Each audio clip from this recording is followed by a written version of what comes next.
Bună dimineața! Bine ați venit la canalul nostru! Bună dimineața! Eu sunt Adrian. Oana. Astăzi este zi de tuns, se tunde toată lumea. Inclusiv un câine. Inclusiv un câine, dar vă explicăm după intro.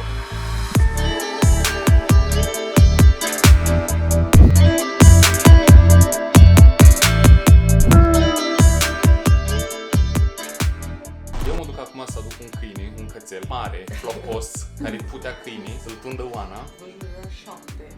Eu pui că pleca să zic că stai să mă dezmeticez.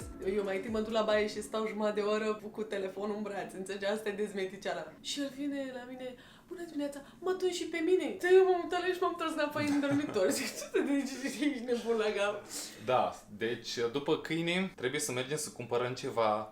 Apropo de asta... Am eu în cap un DIY project. Nici eu, nici Adrian nu suntem deloc pricepuți. Noi nu știm să facem nu știm, nu iese nimic de pe Dar am văzut 1.100.000 de videoclipuri și am zis, bă, dar pot și eu. La sfârșitul videoului ăsta... Dar îl creezi împreună. Da, îl creăm, dar stați aproape că vi-l arătăm la sfârșit. Normal, când facem ceva cu mâinile, noi ne tăiem degetele, ne punem super glue pe față, de-astea facem. Ultima dată am lucrat cu pistolul de lipit și am făcut un proiect dintr-o dar sunt mândră că a ieșit. Pistolul de lipit nu de ăla cu cositor. Cu lipici. Băi, fraților, deci am avut buricile la degete. Nu știu ce am gândit. Mergeți cu mini, guys? Eu rămân acasă, ei gen că mai doarme și oricum ar fi, trebuie să... Hai, am plecat.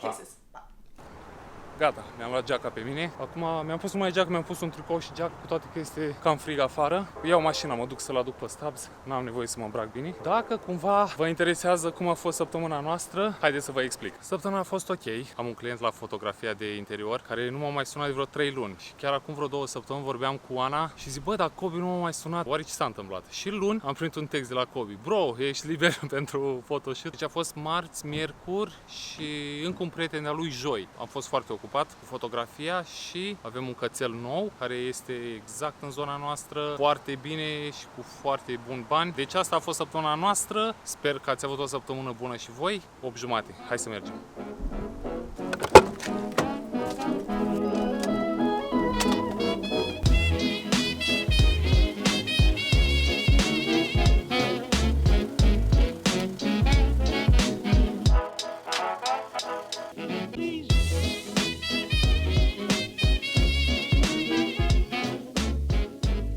Nu știu de ce nu merge asta de plătit parcarea, așa că trebuie să căutăm parcare. Iar asta mă enervează cel mai mult, dar trebuie să găsim.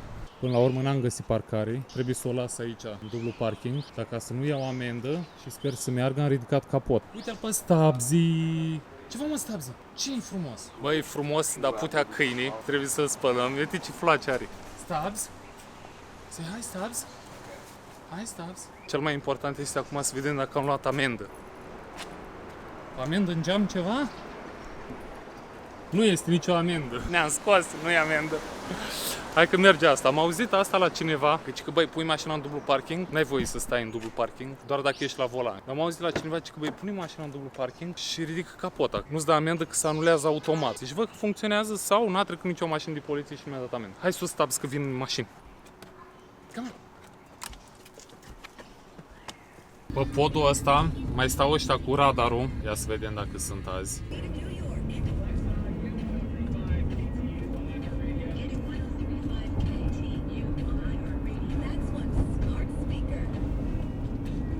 Dacă sunt, poate nu mă vedea cu camera să-mi dea amendă. Asta ar fi culmea, să nu iau amendă de radar și să-mi dea amendă că țin camera în mână. Hai că azi nu sunt. Aici după colț stau ca să nu-i vezi, știi? Nu sunt azi, mă. Hai mă, termin, să nu fie în spatele meu. Eu sunt obosită, sunt terminată, mă. Deci de fiecare dată când tund un câine, mă rup pe spatele, nu mai pot. Am vrut să dorm, n-am putut. Și atunci am zis, țineți cont că eu până acum un an, nu cred că purtam make-up. Am făcut curat ca obsedați în Am spălat căruțul lui AJ. Să nu mă uit, mă uit acolo sau acolo. Mai avem un canal de YouTube, se numește Nu spun. Dacă avem 200 de like-uri la video ăsta, vă spune și canalul ăla în engleză. Ok. Ce mai facem? Proiectul ăla care îl avem, nu știu dacă avem timp. Cât e ceasul, mă? Cred că e 4 deja. De ce mai contează cât e ceasul? Am invitat pe cineva la noi, dar nu o să vină, pentru că au niște prieteni în vizită. Au uitat să dea cu... Da, dar ce te trezești? Ce vorbești? Foundation. Nu? Să cum se cheamă? Foundation. Mi-a adus aici că îmi trebuie concealer. Concealer. Da, mă, concealer vreau să spun și eu. Uite ce păr am. Da, apropo, trebuie să te tund. Trebuie să-l trezim pe AJ. Băi, deci cât mă machiez, vreau să vă vorbesc și să vă spun o chestie foarte importantă pentru noi, care s-a întâmplat și care, Doamne Dumnezeule, cu cine bune ai de-a face. Până nu te lovești de ei, nu realizezi cât de nebună lumea. În apartamentul de sub noi s-au mutat un cuplu. S-au mutat într-o duminică și vineri mă sună pe mine proprietarul. Și îmi spune, Deci nu cu 2 zile înainte, înapoi.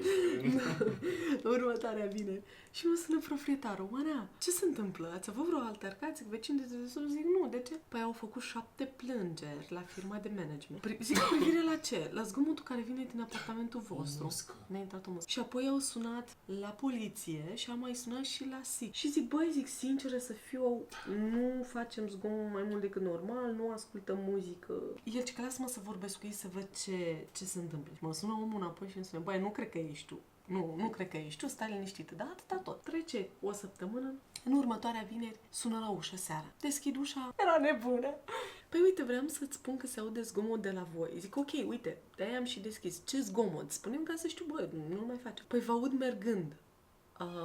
Da, asta pentru că nu le evităm. Da, zic, mergem în casă, dar am covoare, am pus covoare groase, tocmai și ar trebui să nu mă auzi. Da, te aud mergând și problema mare este că mă urmăriți. Atunci am făcut așa un pic un pas înapoi și am zis, de unde ți-ai dat seama? Dacă eu mă duc în bucătărie, pașii voștri vin după mine. Dacă las ce făceam în bucătărie, mă duc fuguța în baie, pașii vin după mine. Am ieșit din cadă fără să mă clătesc pentru că pașii au venit după mine. Zic, ok. De unde știți voi unde sunt tot timpul? Deci m-am uitat așa la ea și am zis, nu știm.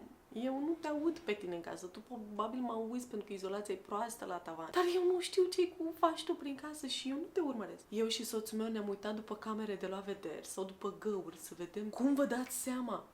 Eu fac duș și voi trageți apa așa intenționat ca să mă lăsați pe mine fără apă. Zic, a plecat, i-am zis lui Adrian, nu mai dăm drumul lui asta la ușă, ai grijă cu ei pentru că nu pare întregi la cap, știi? Venea Adrian acasă și țineți cont, ea pe Adrian nu l-a întâlnit niciodată. M-a întâlnit pe mine de 2 ori, dar pe Adrian niciodată. Și el a recunoscut pe el. Nu știu de unde. Mă, devin eu paranoică, mă. Ce s-a întâmplat? Eu am verificat poșta. Și crezi că a văzut numărul de pe... Da, cred că s-a uitat pe numărul de ea te știa, mă. Da.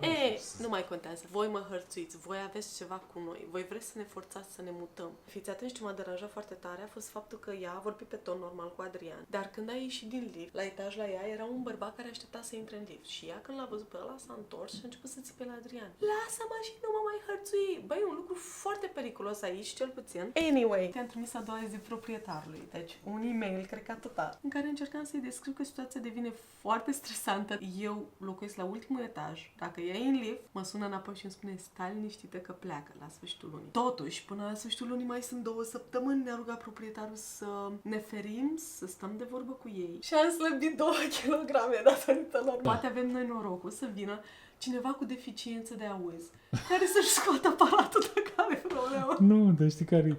Noi nu știm vecinii și... Dar poate până acum au fost niște bătrâni surzi, Nu, mă. au fost și până la urmă niște tineri asiatici de desubt. Tu nu știi nimic, dar eu știu tot. Vad n-am ce. Da? Serios? Da. Dar de unde știi? I-am auzit vorbind la telefon odată și am recunoscut și cred că până la urmă suntem noi problema. Eu zic că suntem problema pentru că AJ sare. Bum! Bum! Să-l auziți pe Adrian cum merge. Până la faptul că ne urmăriți prin casă și de astea, nu. Asta este tâmpenii, mă. Ce faci, tati?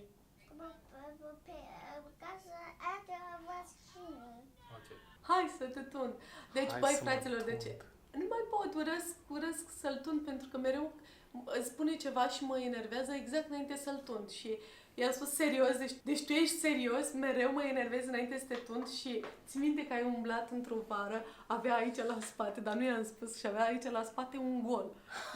Deci m-a enervat și când am băgat de nervi și când am băgat mașina am uitat că nu aveam pus niciun cap de plastic cu care să se tunde, știi? Și când am băgat și am văzut jumate, am scos-o, n-am zis nimic. Știi că ai umblat toată vara cu o gaură în ceafă. Noroc mai por șapcă, dar hai să mă tund acum. Am o mașină de tuns nou-nouță pe care vreau să o probez. Sper ca AJ să reacționeze mult mai bine la asta decât la cea mare, pentru că aia mare vibrează foarte mult. O să vedeți, e o adevărată tragedie să-l tundem. Țipă, eu mă enervez când am zero răbdare. Taică-sul ține de mâini. Pare foarte interesantă. Inițial o luasem pentru că am vrut să tund la pernuțele de la câini. Se tunde părul dintre pernuțe și câinii reacționează la fel ca și copiii, reacționează foarte urât. Să o probez pe AJ și dacă cumva reacționează mult mai bine la ea, atunci o păstrez pentru el și nu pentru căței. Mă tunzea sau Eu tot am încă nu vreau. pus? Fac de obicei, ne tundem în baie, direct în cadă, ca să nu facem atâta Și Adrian e mizerii. dezbrăcat. Da, și acum m-am îmbrăcat frumos, mi-am pus tricoul de anii 80 pe mine. Da. Ai ratat-o cu succes. Ăsta este mascota noastră de sărbători. Stai un pic. Știi ce vreau să zic? Uite Da? ce centru ai, că măsoară. Da, e grea a naibii. Are Așa. 40 de Și kg. Adrian mă vede că am scos geanta și se uită la mine. Serios, dă-mi un prelungitor. Mă. One eternity later. A reușit să scot prelungitorul ăsta. Jesus.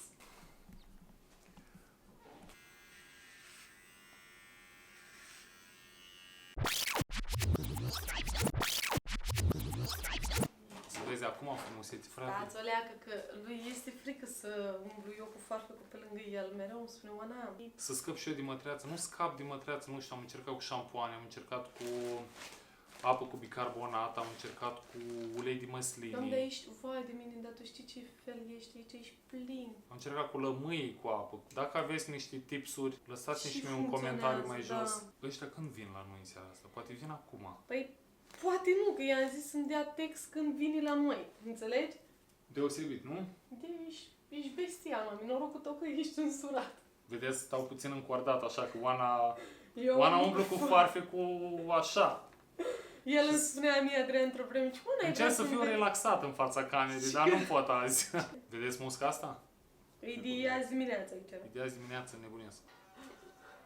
Acum știi, Vrei să pun asta, tati? fiindcă, Nu? fiindcă Ok. nu știu cum să-l abordez, mă gândesc. Nu arată chiar așa, că pot să-l las Hai, așa. trebuie tu să... And after the go waste this Asta?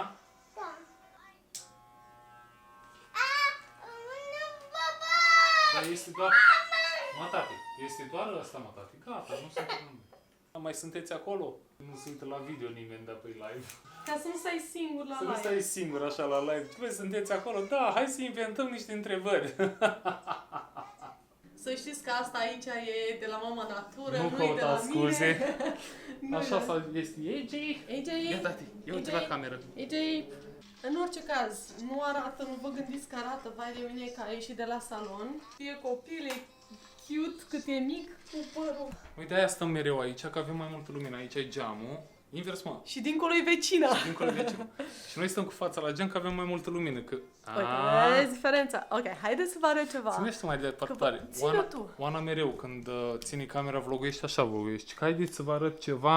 M-am gândit că poate Despre- vrea să-mi vadă cercei din Da. ureche. Gata, Că îi înțeles. zic, mă, Oana, ține și tu camera mai așa. Cum v-am promis la începutul videoului, nu avem timp, deja e Da. 4, trebuie să vină niște prieteni pe la noi. Am cumpărat niște produse.